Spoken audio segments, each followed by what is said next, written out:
Hari ini kita akan bincangkan berkenaan dengan beberapa tanda dan gejala yang perlu kita tahu dan pantau untuk memastikan anak kita tidak mengalami kecederaan kepala yang serius apabila mereka mengalami kemalangan atau kecederaan.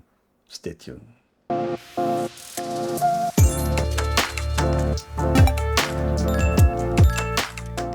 Assalamualaikum warahmatullahi wabarakatuh. Dr. Saiful ni.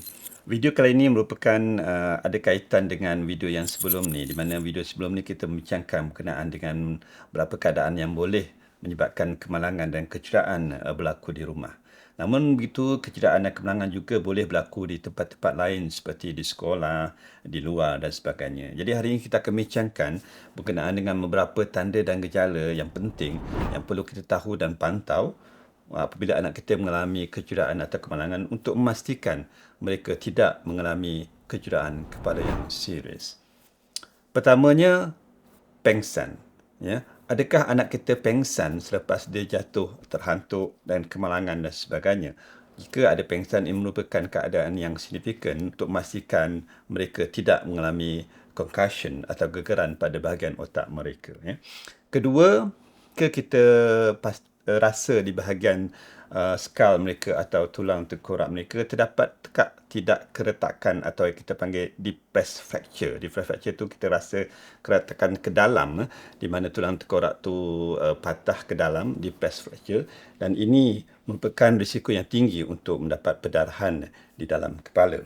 Seterusnya merupakan tanda-tanda yang menjurus kepada keretakan atau fracture di bahagian dasar tulang tengkorak kita.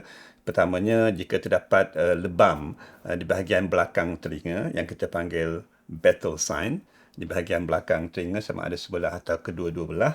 Dan keduanya, jika terdapat lebam di bahagian kelopak mata mereka, sama ada satu atau kedua-duanya yang kita panggil panda sign, macam beruang panda tu, ataupun kita panggil raccoon's eye. Ya.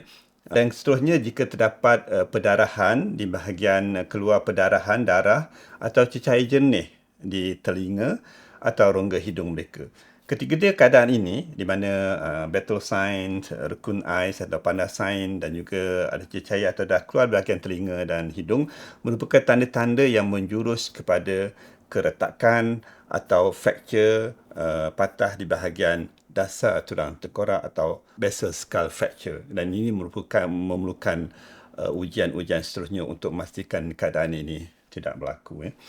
Seterusnya merupakan tanda-tanda yang perlu kita pantau, terutamanya dalam 6 jam pertama dan seterusnya dalam 24 hingga 48 jam untuk memastikan mereka tidak mendapat perdarahan di bahagian kepala atau kita panggil increase in intracranial pressure, di mana tekanan tinggi di bahagian kepala mereka. Pertamanya, muntah-muntah yang berlanjutan, muntah-muntah yang memancut yang kita panggil projectile vomiting, di mana mereka akan muntah-muntah walaupun mereka tidak makan, anak kita tidak makan, dia akan rasa nak muntah dan seterusnya berulang-ulang.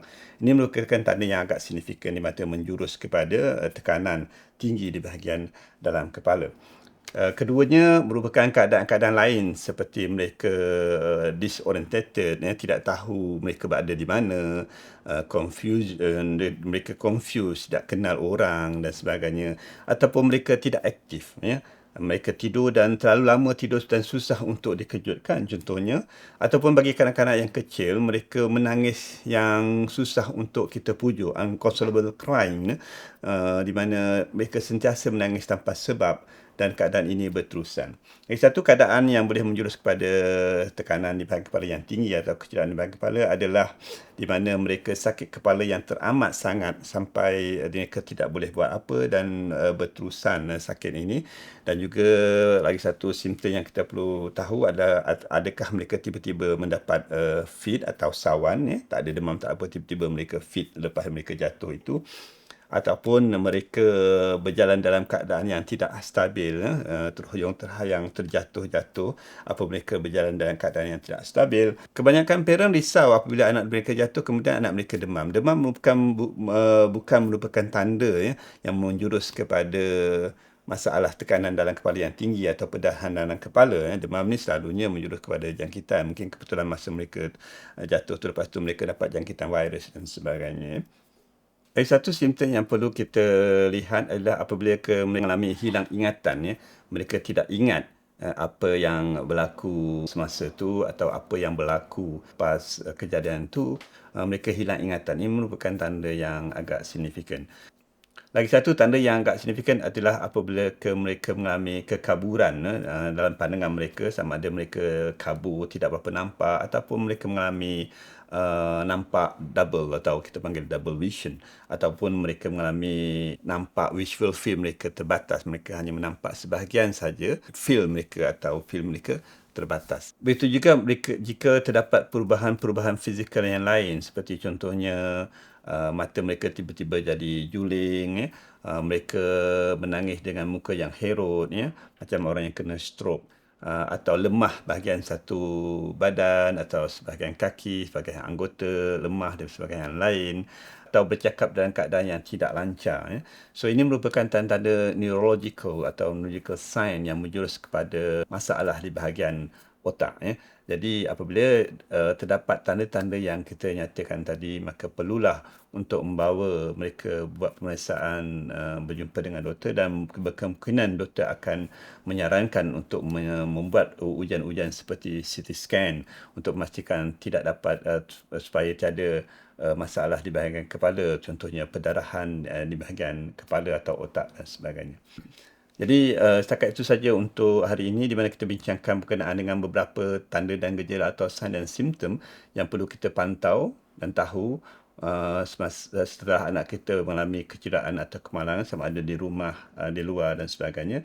Dan jika terdapat tanda-tanda yang saya nyatakan tadi, maka perlu untuk kita membawa jumpa doktor untuk membuat pemeriksaan lanjut. Jadi setakat itu sajalah. Happy parenting. Take care. I see you in the next video.